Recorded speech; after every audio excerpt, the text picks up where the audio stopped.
Satu income business, satu lagi income sewa. Campur je lah.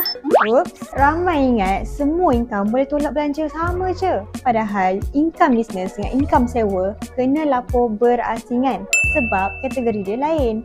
Mana boleh ikut suka hati je. Kalau income business, kita boleh tolak macam-macam belanja. Terus pejabat, marketing, gaji staff, petrol pun boleh. Tapi kalau income sewa pula, boleh tolak kos yang berkaitan terus dengan rumah sewa tu je.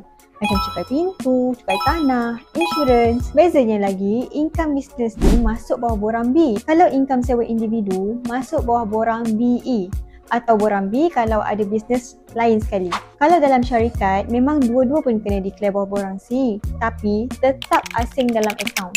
Senang cerita, income business tu aktif, income sewa tu pasif. Faham kan?